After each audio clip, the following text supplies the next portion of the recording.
ஓம் ஆதித்யாயச சோமாய மங்களாய புதாட்ச குரு சுக்கிர சனி அம்ச ராகுவே கேத்துவே நமக. அனைவருக்கும் வணக்கம். நான் உங்கள் அஸ்ட்ரோ புவனேஸ்வரி, பாரம்பரிய ஜோதிடர் மற்றும் திருமண பொருத்த நிபுணர்.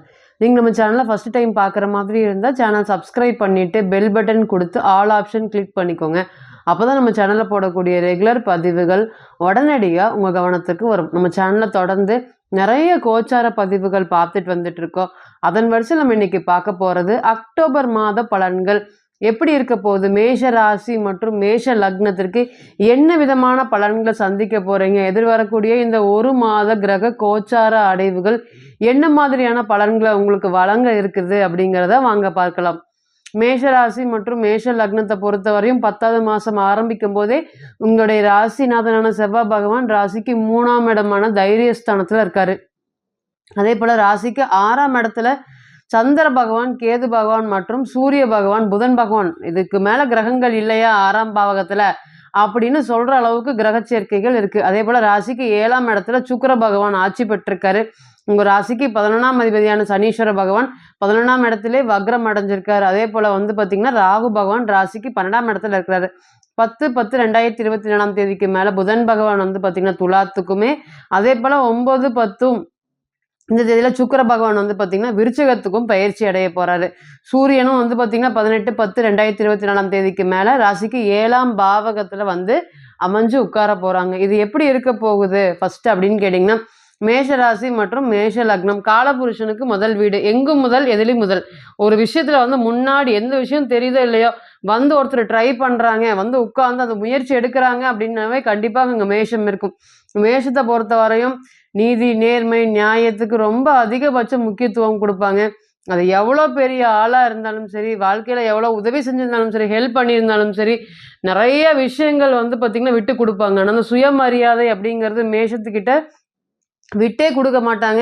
ஏதாவது ஒரு கௌரவ குறைச்சல் பேசிட்டீங்கன்னா, அவங்கள ஏதாவது ஒரு சின்ன வார்த்தைகள் சொல்லிட்டாலோ, இல்லை அவங்களுடைய மனம் புண்படும்படி நம்ம ஏதாவது பேசிட்டாலுமோ, இல்லை அந்த கௌரவத்தை தூண்டும் விதையில், அதாவது அந்த சதைக்கும் விதையில் ஏதாவது நம்ம பண்ணிட்டாலுமே, இல்லை அவங்களோட நம்பிக்கையை நம்ம ட்ரஸ்ட்டை நம்ம உடச்சிட்டாலுமே, திருப்பி மேஷத்தை பொறுத்தவரை அந்த அளவுக்கு பழி வாங்காமல் இருக்குது. அதாவது ஒரு விஷயம் நடந்துருச்சுன்னா எத்தனை நாள் ஆனாலும் திருப்பி ஒட்ட முடியாது அப்படின்னா கண்டிப்பாக அந்த இடத்துல மேஷம் இருக்கும். மேஷத்தை பொறுத்தவரை நம்ம சொல்லிகிட்டே போகலாம். நிறைய குவாலிட்டிஸ், நல்ல குவாலிட்டிஸ் இருக்கா அப்படின்னு கேட்டீங்கன்னா கண்டிப்பாக இருக்குது. ஒரு விஷயத்தை பார்த்து பயந்து எப்போவுமே மேஷம் ஓடுனதா சரித்திரமே இல்லை. 4 வாட்டி தெரிலினாலும் 5வது வாட்டி இந்த வேலையை கற்றுக்கிட்டு செய்யக்கூடிய அளவுக்கு பார்த்திங்கன்னா மேஷத்தை பொறுத்தவரை நம்ம சொல்லிகிட்டே போகலாம். அந்த அளவுக்கு பலம் பெற்ற ராசியும் கூட. மனதளவில் ரொம்ப தைரியமானவங்க. மற்றவங்க எந்த ராசியாக இருந்தாலும் சரி, சிம்மத்துக்கு இணையான தைரியம் மேஷத்துக்கிட்ட இருக்கா அப்படின்னு கேட்டிங்கன்னா இருக்குது. ஒரு விஷயத்தை கண்டு பார்த்து பயந்துக்குவாங்க.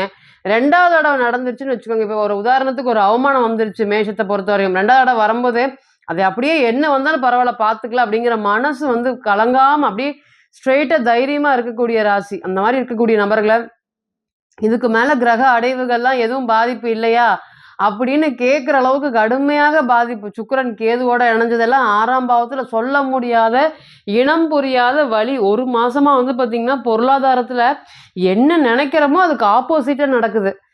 ராசிநாதன் ராசிக்கு 3ஆம் இடமான தைரியஸ்தானத்தில் போயிருக்காங்க. அப்போ தைரியம் நல்லா இருக்குது. ஆனாலுமே 6ஆம் பாவத்தில் இருக்கிறதுனால பணம் வருது. அந்த பணமெல்லாம் தொடர்ந்து கடனுக்கே ஓடுற மாதிரி இருக்குது.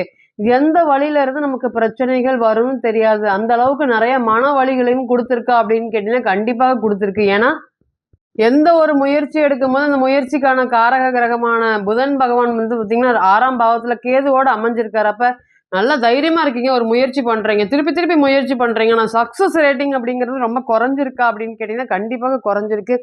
புதன் கேதுவோடு இருக்கும்போதெல்லாம் சொல்ல முடியாத அளவுக்கு சாதா வேலையே மற்றவங்க கிட்ட கொடுத்து செய்யக்கூடிய ஒரு சுச்சுவேஷன். அதே போல் 100 ரூபாய்க்கு வேலை செஞ்சால் 20 ரூபா 30 ரூபா கிடைக்குது. அந்த மாதிரி அந்த அளவுக்கு பார்த்திங்கன்னா பொருளாதாரத்தில் செய்கிற வேலை தொடர்ந்து செஞ்சுட்டே இருக்கேன். இருந்தாலுமே இந்த பணத்தை கடைசியில் அந்த பணம் வரும்போது என்னை ஏதாவது பிடிச்சிடுறாங்க. இப்போ எனக்கு இன்றைக்கி 20,000 ரூபா பணம் வருதுன்னு நான் எண்ணி கணக்கு போட்டு வச்சுருக்கேன்.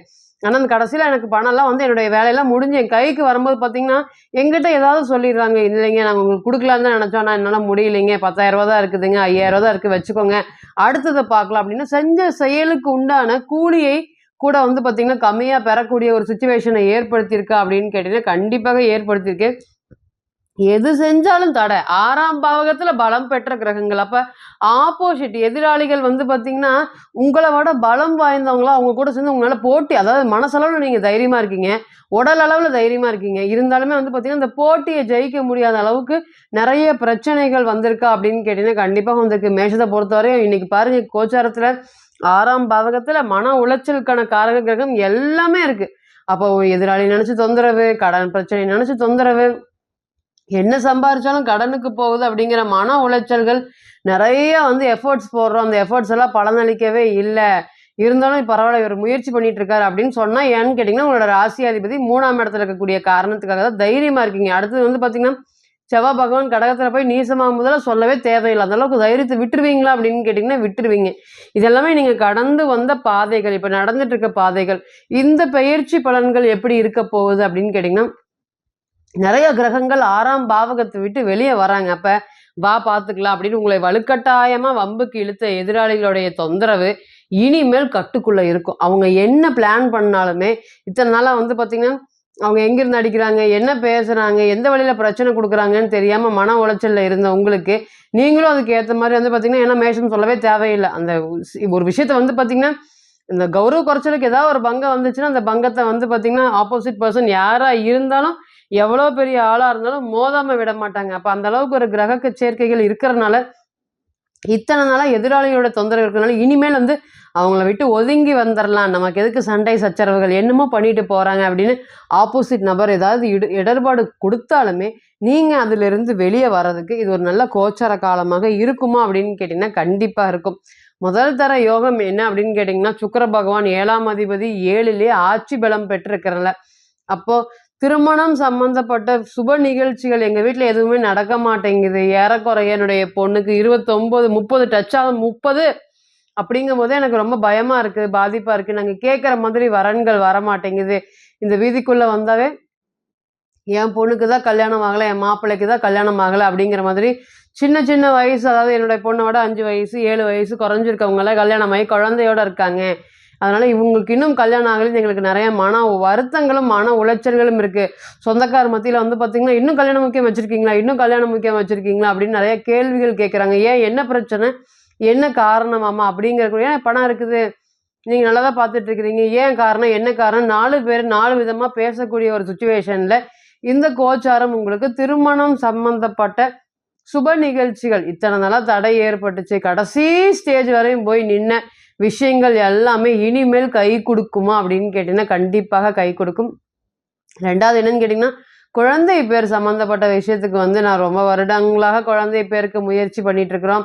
2 பேரும் கல்யாணம் ஆயிடுச்சு. இருந்தாலுமே வந்து பார்த்தீங்கன்னா, 4, 5 வருஷம் ஆச்சு. போற பக்கம் எங்களுக்கு பதில் சொல்ல முடியல. என்ன சொன்னாலுமே காம்ப்ரமைஸ் பண்ண முடியல. இருந்தாலுமே நாங்க 2 பேரும் வெளிய போறதே நாங்க அவாய்ட் பண்ணிட்டோம். எங்களுக்குன்னு ஒரு குழந்தை சம்பந்தப்பட்ட பாக்கியங்கள் ஏற்படுமா? 5ஆம் அதிபதி 7ஆம் இடத்த வந்து ராசிய பார்க்குறாரு. அப்ப நிச்சயமா குழந்தை யோகத்திற்கு இது ஒரு நல்ல நேரமாக இருக்குமா அப்படின்னு கேட்டீங்கன்னா, கண்டிப்பாக இருக்கும். அதேபோல நெறைய உறவு சம்மந்தப்பட்ட விஷயங்கள் அண்ணனா இருக்கட்டும், அக்காவா இருக்கட்டும், தங்கச்சியா இருக்கட்டும், சகோதரிகளா இருக்கட்டும், மகளா இருக்கட்டும், நெறைய உறவுல கசப்புகள் ஏற்பட்டிருக்கா அப்படின்னு கேட்டீங்கன்னா, கண்டிப்பாக கசப்புகள் ஏற்பட்டிருக்கு. இனம் புரியாத வலிகளை அவங்க ஏற்படுத்தி குடுத்துருக்காங்க. இத்தன நாளா நான் பாட்டுக்கு சாப்பிடுவேங்க, நான் பாட்டுக்கு இருப்பேங்க, நான் பாட்டுக்கு சம்பாரிப்பேங்க. எனக்கு தேவையானது என்னோட வாழ்க்கையில இருக்கு. நான் பெருசா யாரையுமே கண்டுக்கிட்டது இல்ல. ஆனா, இன்னைக்கு வந்து பார்த்தீங்கன்னா, இந்த 1 வருடங்களாக குடுக்காத மன வலிய எல்லாரும் குடுத்துட்டு இருக்கிறாங்க. ஏன்னா, ஒரு பக்கம் அம்மா குடுக்குறாங்க, ஒரு பக்கம் அப்பா குடுக்குறாரு. ஒரு பக்கம் என்னுடைய சம்சாரம் நீ பெருசா, நான் பெருசா அப்படிங்கிற மாதிரி இருக்கு. இந்த மன வலிகள் எல்லாமே எனக்கு படிப்படியாக குறையுமா? தைரியம் அப்படிங்கிறது ரொம்பவே இல்லைங்க. நான் தைரியமா இருக்கேன்.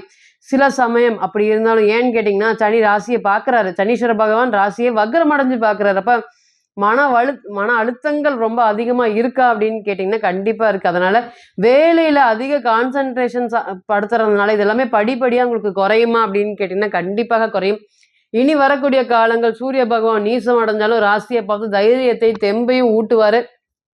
அதேபோல முதல் தர கிரக சேர்க்கைகள் என்னன்னு கேட்டீங்கன்னா, செய்யாத தப்புக்கு எல்லாமே தண்டனை அனுபவிச்சுட்டு இருக்கேன். செஞ்ச செயலுக்கு உண்டான அங்கீகாரம் அப்படிங்கிறது எனக்கு கிடைக்க மாட்டேங்குது. எனக்கு அங்கீகாரம் கிடைச்சு வாழ்க்கையில அடுத்த கட்ட வளர்ச்சியை நோக்கி போவேனா, சுத்தமாவே என்கிட்ட தைரியம் இல்லைங்க, தன்னம்பிக்கை, செல்ஃப் கான்ஃபிடன்ஸ் அப்படிங்கிறது ரொம்பவே லோவா இருக்கு. நான் ஜெயிச்சிருவேனா அப்படின்னு கேட்கக்கூடிய நபர்கள் அனைவருக்குமே இந்த கோச்சார காலங்கள் உங்களுக்கு இத்தனை நாளா நீங்க கடந்து வந்த கஷ்டமான பாதையிலிருந்து மீண்டு வெளியே வர்றதுக்கு ஒரு ஒளியை ஏற்படுத்தி கொடுக்கறதுக்கு ஒரு நல்ல கோச்சார காலமாக கண்டிப்பாக இருக்குமா அப்படின்னு கேட்டீங்கன்னா கண்டிப்பா இருக்கும். எதிராளிகள் யார், அவங்க எப்படி வெல்லணும், அவங்க கிட்ட அமைதியா போகணுமா, போக வேண்டியதா, அவங்க சூழ்ச்சியை எப்படி வெல்லணும், இந்த ஒரு ஆற்றல் எல்லாம் உங்களுக்கு அதிகமா கிடைச்சு இதுல இருந்து படிப்படியா இந்த பிரச்சனையில இருந்து மீண்டு வெளியே வருவீங்களா அப்படின்னு கேட்டீங்கன்னா கண்டிப்பாக வருவீங்க.